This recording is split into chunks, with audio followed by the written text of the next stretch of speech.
ব্রেকফাস্টে কি বানাবেন সেটা ভেবে পাচ্ছেন না? তাহলে এই রেসিপিটা একবার ট্রাই করতে পারেন। খুব সহজ একটি রেসিপি, আর খেতেও দারুণ হয়, হেলদি হয়, খুব সহজেই কিন্তু তৈরি হয়ে যায়। তো শুরুতে আপনাদেরকে এই পোহা, যেটাকে আমরা চিঁড়ে বলি, ওটাকে একটু জল দিয়ে এটাকে ভিজিয়ে রাখতে হবে। জাস্ট উপর থেকে একটু জল দিয়ে দিলেই যে জলটা চিঁড়ের ওপরে পড়বে তো কিছুটা শুষে নেবে। বেশি একদম জলে ভিজিয়ে রাখার দরকার নেই, জাস্ট উপর থেকে হালকা করে জল দিয়ে রেখে দিন। কিছুটা তেল গরম করে নিয়েছি আমি।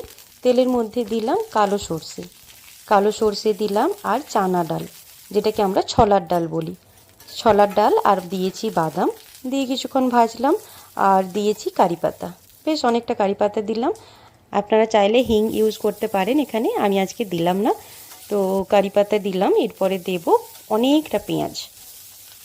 অনেকটা পেঁয়াজ কিছুক্ষণ সটে করব পেঁয়াজটা। তারপরে দেব কাঁচা লঙ্কাটাকে দিয়ে জাস্ট একটু সটে করে নিয়ে দিয়ে দিলাম পরিমাণ মতো নুন আর একটুখানি হলুদ গুঁড়ো দিয়ে ব্যাস এটাকে জাস্ট সটে করব, মিক্স করে নেব। একটু হলুদটাকে হালকা করে ভেজে নিলাম তেলের মধ্যে।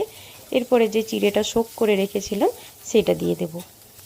তো দেওয়ার পরে একটু জাস্ট রান্না করে নিতে হবে, রান্না করে নিলেই এ একদম রেডি।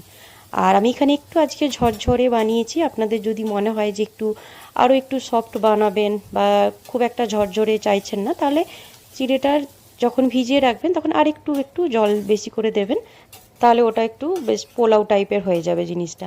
তো আমি এখানে যেহেতু ঝরঝরে টাইপের বানাতে চেয়েছি, আমি অল্প কিছুটা একটু জল দিয়েছিলাম। আর এটা মিক্স করে নেওয়ার পরে আমি গ্যাস বন্ধ করে রেখে দিলাম কিছুক্ষণ।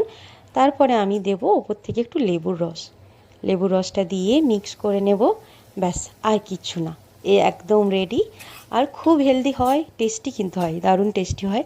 আপনাদের হাতে যদি টাইম কম থাকে এটা ট্রাই করতে পারেন, খুব ভালো হয়। আর যদি বাচ্চারা পছন্দ করে তাহলে লঙ্কাটা এখানে দেওয়ার দরকার নেই, সুন্দর হয়। আর গরম গরম একদম পরিবেশন করুন। তো আমার এই রেসিপিটা আপনাদের কেমন লাগলো অবশ্যই জানাবেন, আপনারাও বাড়িতে ট্রাই করতে পারেন।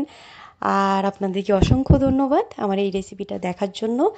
আবার দেখা হবে নতুন কোনো ভিডিওর সাথে, নতুন কোনো গল্প নিয়ে কিংবা নতুন কোনো রেসিপি নিয়ে।